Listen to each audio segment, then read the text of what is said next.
Bem-vindos ao canal Epidemiologia para a Criança Entender, o seu destino confiável para explorar o fascinante mundo da epidemiologia. Aqui vamos mergulhar nas questões de saúde pública, doenças e análises estatísticas para compreender as tendências que moldam o nosso mundo de forma prática e eficiente. Se você é um estudante de epidemiologia em busca de conhecimento, um curioso sobre os desafios de saúde atuais ou simplesmente alguém apaixonado por aprender, você encontrará conteúdo enriquecedor e informativo aqui. No vídeo de hoje, vamos adentrar ao intrigante mundo das doenças transmitidas por alimentos, explorar o conceito taxa de ataque e desvendar um surto que abalou Cuiabá no ano de 2013. O que é uma DTA?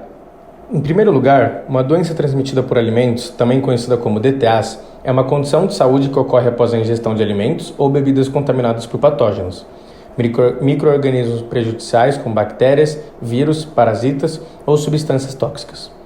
Essas doenças podem variar de leves e temporárias a graves e potencialmente fatais, dependendo do agente causador e da saúde do indivíduo afetado. Existem alguns pontos chaves para que possamos compreender melhor esse conceito, como fontes de contaminação. O alimento que foi contaminado, seja por bactéria, vírus, parasita ou substância tóxica. Sintomas, que vão variar muito entre náuseas, vômitos, diarreia, febres, dores abdominais, em casos graves, desidratação, podendo aparecer algumas horas e alguns dias após a ingestão de alimentos. Contaminação cruzada, sendo uma das principais maneiras pelas quais os alimentos se tornam inseguros. Isso ocorre quando os patógenos presentes em alimentos crus, como carne crua, entram em contato com alimentos prontos para consumo, como saladas, sem a devida higienização. Prevenção é fundamental. Envolve medidas como lavar as mãos antes de manusear alimentos, cozinhar alimentos adequadamente, evitar o consumo de alimentos crus ou mal cozidos, refrigerar alimentos perecíveis e manter superfícies e utensílios de cozinha limpos ajudam a evitar a contaminação.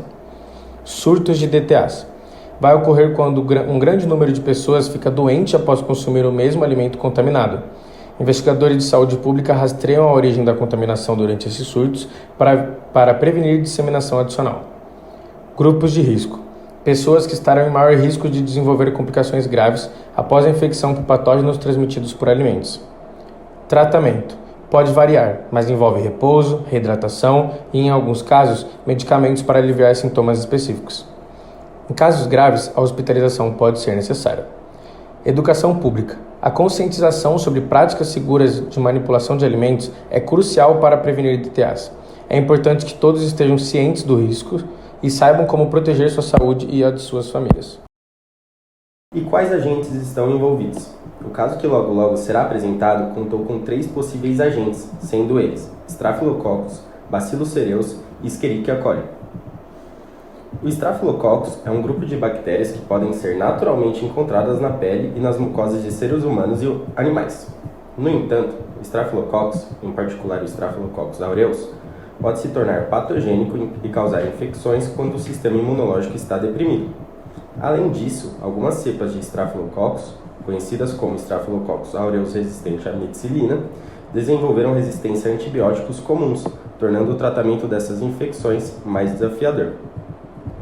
2. Bacillus cereus é uma bactéria com células que tem a forma de bastonetes, de grandes dimensões, geralmente móveis, e que tem a capacidade de formar esporos resistentes. Essa bactéria é conhecida por produzir 2 tipos de toxinas, uma que causa intoxicação alimentar com sintomas de diarreia e outra que causa intoxicação alimentar com sintomas de náusea e vômito. Ambas as enterotoxinas são agentes responsáveis por desencadear a intoxicação alimentar por Bacillus cereus quando alimentos contaminados são consumidos. E a terceira é a Escherichia coli, que é uma bactéria comumente encontrada no trato gastrointestinal de seres humanos e animais. Enquanto a maioria das cepas de Escherichia coli é inofensiva e desempenha papéis benéficos, algumas cepas são patogênicas que podem causar doenças graves em humanos. Essas cepas patogênicas estão frequentemente associadas a intoxicações alimentares, especialmente quando há falhas nos processos de higiene durante a fabricação de alimentos ou na prevenção da contaminação pós-processo em alimentos passados. Agora que entendemos o que são doenças transmitidas por alimentos e as bactérias envolvidas no surto, vamos aprofundar nosso conhecimento e explorar um conceito fundamental na epidemiologia de surtos, a taxa de ataque. A taxa de ataque é uma medida epidemiológica fundamental que nos ajuda a entender a propagação de doenças em uma população específica durante um período de tempo determinado. Ela é particularmente útil para avaliar a gravidade e o impacto de surtos ou epidemias. A taxa de ataque geral TGA é uma medida que expressa a proporção de indivíduos que desenvolvem uma determinada doença em relação ao número total de pessoas expostas a essa doença dentro de um período específico. Ela é frequentemente expressa como uma porcentagem. A fórmula para calcular a TGA é a seguinte: TGA é igual ao número de casos da doença dividido pelo número total de pessoas expostas, vezes 100. Por exemplo, se tivermos um surto de gripe em uma escola com 20 casos confirmados e 200 estudantes expostos, a TGA seria de 20 dividido por 200 vezes 100, que é igual a 10%. Isso significa que 10% dos alunos expostos foram afetados pela gripe durante o surto. A taxa de ataque primária, TAP, é uma medida que se concentra na proporção de indivíduos suscetíveis a uma doença que a desenvolvem após uma exposição específica. Em outras palavras, avalia a probabilidade de indivíduos previamente saudáveis serem infectados após um contato direto com fontes infecciosas. A fórmula para calcular a TAP é semelhante à TGA. Logo, TAP é igual ao número de novos casos da doença entre os suscetíveis dividido pelo número total de indivíduos suscetíveis expostos vezes 100. Já a taxa de ataque secundária é uma medida que avalia a proporção de indivíduos que se tornam doentes após um contato com um caso primário confirmado de uma doença. Em essência, a TAS nos ajuda a entender o risco de transmissão de pessoa para pessoa. A fórmula para calcular essa taxa de ataque secundária, a TAS, é de número de novos casos da doença entre contatos próximos dividido pelo número total de contatos próximos expostos, vezes 100. Suponha que, após um caso confirmado de sarampo em uma família, 3 dos 5 membros da família também desenvolvem a doença. Logo, a conta seria de 3 dividido por 5 vezes 100, que é igual a 60%. Isso significa que 60% dos contatos próximos do caso primário desenvolveram sarampo. Em resumo, as taxas de ataque são ferramentas importantes na epidemiologia que nos permitem avaliar o risco de desenvolver uma doença em uma população exposta. A taxa de ataque geral nos dá uma visão geral da disseminação da doença, enquanto as taxas de ataque primária e secundária nos ajudam a entender o risco de infecção em grupos específicos de pessoas, como suscetíveis e os contatos próximos de casos confirmados. Essas medidas são essenciais para planejar intervenções de saúde pública e controlar surtos de doenças. Tá, mas e o surto de Cuiabá? O artigo relata um surto de doença diarreica aguda que ocorreu durante os 12º Jogos dos Povos Indígenas em Cuiabá, Mato Grosso, Brasil, no ano de 2013. A DDA é caracterizada pelo aumento do número de evacuações, fezes aquosas ou de pouca consistência, vômito, febre, dor abdominal e, em alguns casos, presença de muco e sangue nas fezes. Pode ser causada por agentes físicos, químicos ou biológicos, incluindo bactérias, vírus e parasitas. Em eventos de massa, como esse, surtos de DDA são frequentes. O estudo envolveu a investigação do surto entre os participantes indígenas do evento, que reuniram pessoas de várias etnias do Brasil e de outros países das Américas. Os dados foram coletados a partir de registros de atendimento médico no posto médico avançado e um questionário padronizado foi usado para coletar informações sociodemográficas e clínicas. Foram definidos como casos confirmados de DDA aqueles que participaram do evento e apresentaram episódios de diarreia ou vômito no período de 8 a 16 de novembro de 2013. Resultados do estudo mostram que, dos 1.146 participantes do evento, 384, ou seja, 33,5%, se enquadram na definição de casos de DDA. A maioria dos casos ocorreu em indivíduos do sexo masculino na faixa etária de 15 a 40 anos. Os sintomas mais comuns foram diarreia, dor abdominal e vômito. O surto começou no dia 7 de novembro e teve picos epidêmicos nos dias 10 e 13 de novembro. A taxa de ataque geral foi esses 33,5%, mas não houve casos entre os participantes estrangeiros.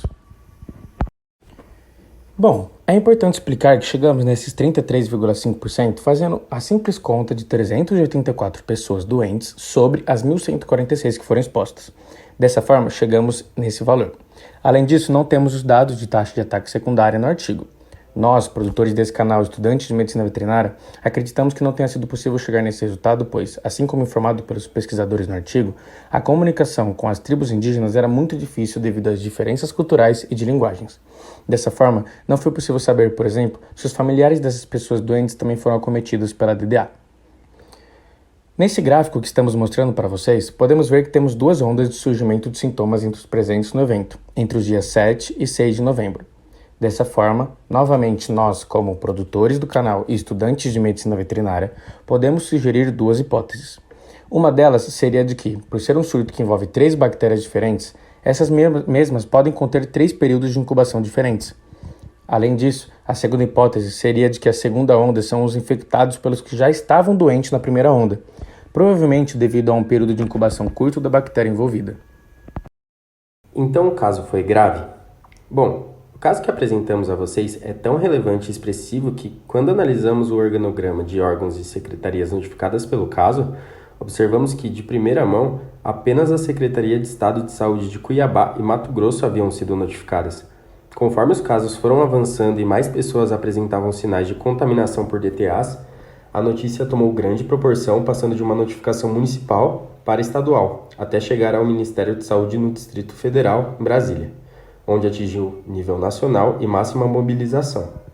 Parte dessa rápida disseminação pode ser explicada devido à alta taxa de ataque que, como vimos anteriormente, foi de 33,5%, uma porcentagem alta quando nos referimos a DTAs.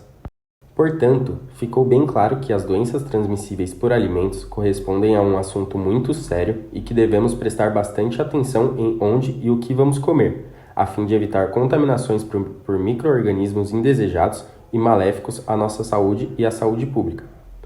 Essas contaminações podem comprometer desde pequenas festas e cerimônias, como aconteceu nos Jogos Indígenas de 2013, até diferentes países, quando atingem proporção mundial.